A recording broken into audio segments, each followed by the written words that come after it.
Hello traders, welcome back to my channel. So আজকের এই ভিডিওটিতে আমি আলোচনা করব একটা নিউ স্ট্র্যাটেজি, এটা আমার বিল্ড করা strategy, swing swing trading strategy তোমরা বলতে পারো।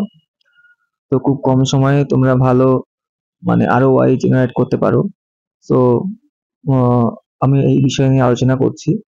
এটা হচ্ছে 52 week high breakout strategy mainly. তা প্রথমে আমরা গুগলে যাব। আমি পরপর চলে যাই বেশি কথা না বলে। তো প্রথমে আমরা গুগলে চলে যাব। প্রথমে স্টক সিলেকশন করতে হবে, ঠিক আছে? স্টক সিলেকশন আমরা করব 52 উইক হাই ব্রেকআউট স্টক কোথা থেকে আমরা পাবো, মেনলি কোথা থেকে পাবো। প্রথমে আমরা 52 উইক হাই, প্রথমে লিখবো 52 উইক, গুগলে গিয়ে লিখবো 52 week high breakout stock charting. লিখবে চার্টিংকে একটা charting.com এর 52 উইক হাই ব্রেকআউট স্টক। আমরা এখানে ক্লিক করেই আমরা দেখতে পাবো যে 52 উইক হাই ব্রেকআউট স্টক আমরা এখান থেকে পেতে পাবো প্রতিদিন, ঠিক আছে? পার ডে আমরা সার্চ করে দেখতে পারবো কোন স্টকগুলো 52 উইক হাই ব্রেকআউট করেছে এবং তারপরে কিভাবে এন্ট্রি হবে, এক্সিট হবে আমরা আলোচনা করছি, কিন্তু স্টক সিলেকশন কিন্তু এখান থেকে আমরা দেখতে পারি, ঠিক আছে? আরেকটা ভাবে আমরা স্টক সিলেকশন করতে পারি, সেটা হচ্ছে তোমরা লিখতে পারো NSE 52 week high breakout stock. গুগলে গিয়ে লিখতে পারো, লিখবে NSE 50 week high breakout stock. আমরা যখন ক্লিক করবো এনএসই ওয়েবসাইটে গিয়ে, তখন দেখবে এখানে অনেকগুলো স্টক আছে, সেগুলো আমরা সেই স্টকগুলোকে নিয়ে আমরা অ্যানালাইসিস করতে পারি। কিন্তু এটা সবসময় মাথায় রাখতে হবে যে স্টকের যে trade value, last trade value minimum যদি 500 এর উপরে বা 300 এর উপরে হয় তাহলে খুব ভালো হয়, ঠিক আছে? প্রাইসটা, তাহলে সেক্ষেত্রে তোমার মুভমেন্টটা ভালো থাকে। আমরা লেস ভলাটাইল 20-30 মানে লাস্ট টাইম পিরিয়ডে যে ভ্যালু থাকে সেই ভ্যালু কিন্তু আমরা করবো না। স্টকের দাম 20 টাকা 30 টাকা এইসব ভ্যালু আমরা করবো না। মিনিমাম 300 এর উপরে ভ্যালু থাকলে, স্টকের ভ্যালু থাকলে সেক্ষেত্রে আমরা ট্রেড করব, ঠিক আছে? তাহলে স্টক সিলেকশনটা কিন্তু এনএসসি ওয়েবসাইট থেকে আমরা করতে পারি, অথবা চার্টিংকের যে ওয়েবসাইট বললাম সেখান থেকে কিন্তু 50 উইক হাই ব্রেকআউট স্টক থেকে আমরা অ্যানালাইসিস করে করতে পারি। তাহলে স্টক সিলেকশনটা কিন্তু হয়ে গেল। এবারে আমরা তোমার যে ব্রোকারেজ হাউস আছে সেখানে তোমরা চলে যাবে। আমি যে এক্সাম্পল হিসাবে কিভাবে ট্রেডটা করতে হবে, আমি জাস্ট একটা স্টক সিলেকশন করেছি ম্যাজাগন ডগে, ঠিক আছে? ফার্স্ট হলো কি করতে হবে, স্টক সিলেকশন হওয়ার পরে তোমরা টাইম ফ্রেম ঠিক করতে হবে মান্থলি, ঠিক আছে? দেখতেই পাচ্ছ উপরে মান্থ ঠিক করা আছে। মান্থ যখন টাইম ফ্রেম ঠিক করা হবে, তারপরে তোমরা হাইটা তোমরা মার্ক করবে, ঠিক আছে? মান্থলি টাইম ফ্রেম ঠিক করা হলো, হাইটা মার্ক করা হলো, তারপরে আমরা কিছু কিছু ইন্ডিকেটর আমরা সিলেক্ট করব। সেটা হচ্ছে কি, ফার্স্ট হচ্ছে ভলিউম, ঠিক আছে? ভলিউম ইন্ডিকেটর আমি যোগ করলাম। সেকেন্ড হচ্ছে EMA, moving average exponential add করবে ইন্ডিকেটর অপশনে গিয়ে, এবং দেখছো ডিফল্ট 9 আছে, এটাকে আমরা 20 করে দেবো, হলো? আচ্ছা, আরেকটা জিনিস অ্যাড করতে হবে, আচ্ছা স্টকিস্টিক আরএসআই তোমরা দেখতে পাচ্ছ, আরএসআই অ্যাড করতে।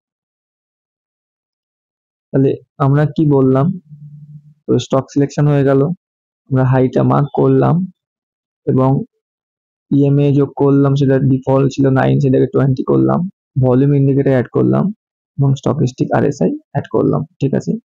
সেকেন্ড স্টেপ আমাদের কি হবে, এই মাল্টি অ্যানালাইসিস করার পরে যখন আমরা কিন্তু এন্ট্রি হবে ডেতে, ঠিক আছে? ডে টাইম ফ্রেমে কিন্তু যখন ব্রেকআউট হবে তখন আমরা ডেতে চলে যাব। সবসময় মনে রাখবে যখনই ব্রেকআউট হবে সেখান থেকে র্যালি হওয়ার পরে, দেখতে পাচ্ছ ব্রেকআউট হওয়ার পরে এখান থেকে র্যালি হয়েছে, ঠিক আছে? 30% র্যালি হয়েছে, ঠিক আছে? র্যালি হতে হবে, ফার্স্ট সেকেন্ড অপশন কি, র্যালি হতে হবে স্টকে, ঠিক আছে? তাহলে এখানে এন্ট্রি কথা হচ্ছে যখন ব্রেকআউট হওয়ার পরে আমরা হাই মার্ক করলাম, তারপরে স্টক যখন কোনো ক্যান্ডেল 20 এর নিচে ক্লোজ করছে, দেখো 20 এর নিচে ক্লোজ করছে, 20 যাচ্ছে, 20 মার্কেট র্যালি দেবে ব্রেকআউট করার পরে। তারপরে কি করবে, আমরা সেটাকে স্টকটা নিয়ে রাখবো, অবজারভেশনে রাখবো, এবং সেই সময় স্টকটি যদি 20 এর নিচে ক্লোজ করে এবং লার্জ ভলিউম আছে, দেখতে পাচ্ছ প্রিভিয়াস ভলিউম থেকে এই ভলিউমটা বেশি আছে এবং RSI দেখো নিচের দিকে আছে, 25 বা 20 কাছাকাছি আছে, তাহলে ওভারসোল্ড জোনে আছে। ঠিক আছে, তাহলে এখানে আমাদের এন্ট্রি হবে। ঠিক আছে, ওভারসোল্ড জোনে কিন্তু আমাদের এন্ট্রি হবে। লার্জ ভলিউম থাকবে এবং 20 এর নিচে ক্লোজ হবে, ভলিউম লার্জ হবে এবং RSI নিচের দিকে থাকবে, সেখানে আমাদের এন্ট্রি হবে। ঠিক আছে, এইটুকু বুঝতে পেরেছো এন্ট্রিটা। ডে টাইম ফ্রেমে কিন্তু এন্ট্রি হবে, কিন্তু অ্যানালাইসিস কিন্তু মান্থলি অ্যানালাইসিস হবে। ঠিক আছে, আর স্টকটা অবশ্যই ব্রেকআউট করার পরে 20 থেকে 30% রাইট দিতে হবে। ঠিক আছে, আর আমাদের স্টপ লস করে থাকবে, স্টপ লস থাকবে ডে টাইম ফ্রেমে যে নিয়ারেস্ট সাপোর্ট থাকবে সেটা হচ্ছে স্টপ লস। তোমরা দেখতেই পাচ্ছ এখানে নিয়ারেস্ট সাপোর্ট কিন্তু 1040 বা 41 আছে। ঠিক আছে, আচ্ছা, এটা আমি স্টপ লস দিলাম, এন্ট্রি দিলাম, এবার হচ্ছে এক্সিট কোথায় হবে। এক্সিট কি হবে, এক্সিট তোমরা উইকলি টাইম ফ্রেমে করতে পারো অথবা ডে টাইম ফ্রেমেও করতে পারো। এটা কিন্তু এক্সিটের নিয়মটা কি, এক্সিটের নিয়মটা হচ্ছে যদি স্টক 20 এর নিচে কোনো রেড ক্যান্ডেল ক্লোজ করে ফার্স্ট, তারপরে ওইটাকে যদি ওই রেড ক্যান্ডেলের লোটাকে যদি ক্রস করে ক্লোজ দেয়, দেখো যেমন হচ্ছে এই ক্যান্ডেলটা ক্লোজ দিয়েছে, তাহলে কিন্তু এখানেই আমার এক্সিট হয়ে যাচ্ছে। এই যে ডোজি মতো রেড ক্যান্ডেল হয়েছে, দেখো প্রিভিয়াস যে 20 এর নিচে ফার্স্ট ক্যান্ডেল ক্লোজ করেছে হচ্ছে এই ক্যান্ডেলটা, রেড ক্যান্ডেলটা, তার নিচটা আমি মার্ক করব এবং তার নিচে যদি কোনো ক্যান্ডেল রেড ক্যান্ডেল যদি ক্লোজ করে সেই দিনে আমাকে এক্সিট করতে হবে। সেটা উইকলি টাইম ফ্রেমে আমরা এক্সিট করতে পারি এবং ডে টাইম ফ্রেমেও এক্সিট করতে পারি। দেখো মার্কেট এখানে কিন্তু এখান থেকে খুব সুন্দর আমরা র্যালি পেয়ে গেছি, প্রায় 81% কিন্তু রিটার্ন পেয়ে গেছি। তো অবশ্যই তাহলে এটা আমরা সুইং ট্রেডিং এর মাধ্যমে কিন্তু ভালো ইনকাম করতে পারি। এটা প্রফিটেবল স্ট্র্যাটেজি। আমি জানি না অন্যরা কেউ কে কি বলবে কি না বলবে, বাট তোমার যদি এই স্ট্র্যাটেজি কাজে লেগে থাকে অবশ্যই একটা লাইক করবে, আর যদি এই স্ট্র্যাটেজি নিয়ে ফার্দার কোনো কোয়ারি থাকে অবশ্যই কমেন্টে জানাবে। আর ভিডিওটি যদি ইনফরমেটিভ লেগে থাকে, তোমাদের কাজে লেগে থাকে, অবশ্যই লাইক করো, শেয়ার করো। আর আজকে পর্যন্ত এই পর্যন্তই, টাটা।